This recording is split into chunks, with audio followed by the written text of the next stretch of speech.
마가마 목사는 허난성 사람이다. 그리스인 부모의 외아들인 그는 오래된 도시 카이펑에서 공부했고 정부 소속 학교의 선생이 되었다. 중국이네요. 그러나 주님께 마음을 열지 못했던 그는 1937년이 되어서야 비로소 아들의 비참한 죽음 앞에서 찢어진 마음 상태로 갑자기 십자가 밑에 슬픔을 토로하며 주님께 무릎을 꿇었다.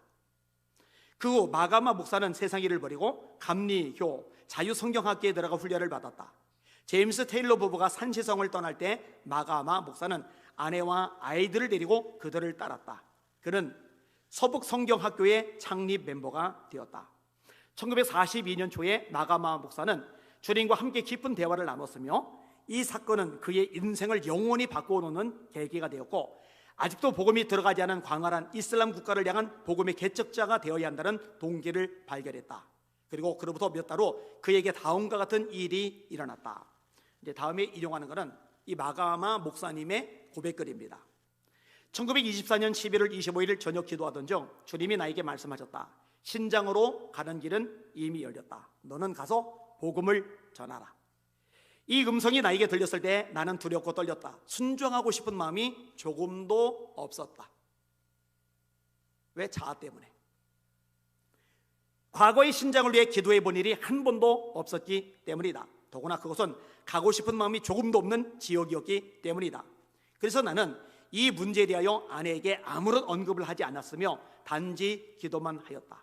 정확하게 5개월간 기도를 해온 때인 4월 25일 부활절 아침 2명의 동료와 함께 외강둑에서 기도를 가는데 나는 신장으로 가라는 소명에 관하여 말했고 두 명의 동료 가운데 한 사람은 자기도 이미 10년 전에 비슷한 소명을 받았다고 고백했다. 나는 하나님께서 동역자를 이미 준비해 놓으신 것을 두고 감사드렸다.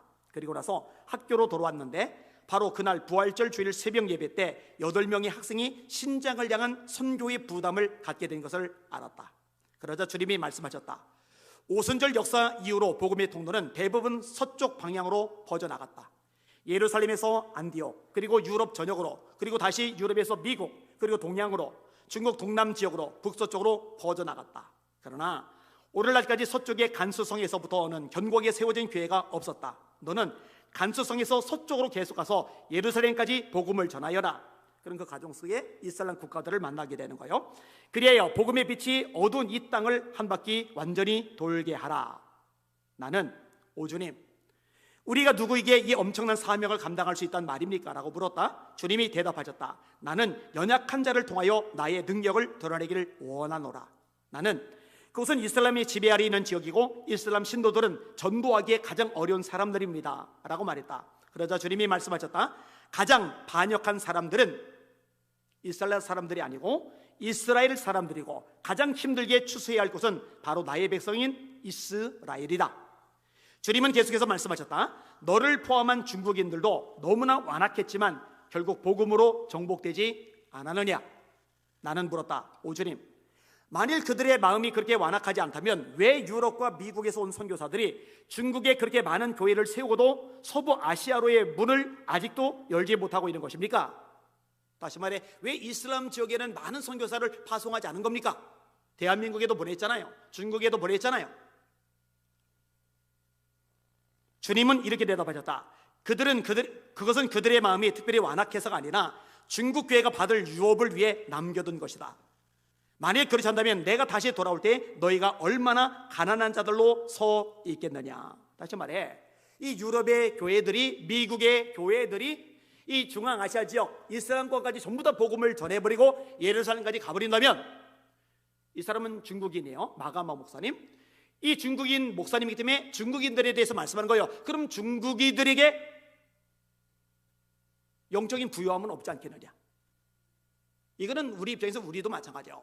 만약에 미국인들이, 유럽인들이 전부 다 저 중앙아시아까지 지나 예루살렘까지 가게 됐다면 우리 대한민국 교회의 영적인 부유함은 없어지는 거예요. 여러분, 이 부유함은 어디서 나오느냐? 선교를 통해서 나옵니다. 할렐루야. 이거를 잃어버리면 안 돼요. 여러분, 착각하면 안 돼요. 자꾸 이게 사이즈 우상에게 막 눈이 멀고 귀가 멀어가지고요, 사람들 많이 모이는 대형교회, 엄청나고 삐까뻔쩍한 건물, 푹 차고 넘치는 재정, 뭐 잘 돌아가는 시스템 프로그램, 그러면은 여기에 하나님의 역사가 있다고 생각하는데 아니에요. 절대로 아니에요. 그 교회가 무엇에 목숨을 걸었느냐, 어느 것에 자기 전존재를 쏟아붓느냐, 이것을 주님께서 들여다보고 계신다는 거 잊지 마시기를 주님의 이름으로 축원합니다. 수만 명이 모여요.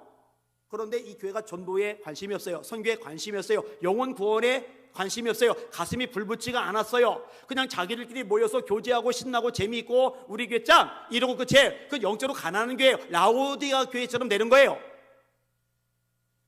그러나 저 농촌의 교회라 해도 섬의 교회라 해도 이 교회의 존재 목적이 유람선이 아니고 구조선이라는 것을 인식하고 한 영혼이라도 건지려고 땅끝 선교를 해서 기도하며 선교사를 파송하며 후원하며 영적 싸움을 싸운다면 그 교회는 작은 섬교회 농촌교회라도 하나님 보시기에 부유한 교회라는 거 잊지 마시기를 주님의 이름으로 축원합니다. 서만학교에 실상은 네가 부유한 자리라. 라오디가 교회는 큰 교회거든요. 나는 부자라, 부유하여 부족한 것이 없다. 근데 주님은 네 눈먼 것과 가련한 것과 벌거벗은 것과 가난한 것과 곤고한 것을 알지 못하노다. 이 교회의 교인들은 우리 부자야. 그런데 예수님은 아니야, 니들 가난뱅이야. 차이가 뭐예요? 이 라오디게 교인들이 부자라 말할 때는 외형적인 조건이고 예수님이 보실 때는 내면 세계거든요. 근데 하나님은 외모를 보지 않고 중심을 보신다는 거 잊지 마시기를 주님의 이름으로 축원합니다. 여러분들은 속지 말아야 돼요. 큰 교회 담임 목사님이면 막 우러러보고 능력의 종, 불의 종, 그리고 저기 작은 교회 목회자면은 왠지 하찮게 보이고 가볍게 보이고 우습게 보이고, 여러분 이미 사이즈 우상에게 넘어가 버린 거예요. 속지 마시길 바랍니다. 제가 수없이 반복하죠. 천국 가면은 많은 게 달라질 거라고요. 우리가 우러러보고 세상에서 박수 받던 사람 중에 저 말석의 구석지에 초라하게 앉아있는 사람이 있을 것이고, 우리가 전혀 이름도 인지하지 못하던 그런 분들이 주님 앞에서 의의 면류관 쓰고 생명의 면류관 쓰고 영광의 면류관 쓰고 칭찬과 존귀를 받게 될 것입니다.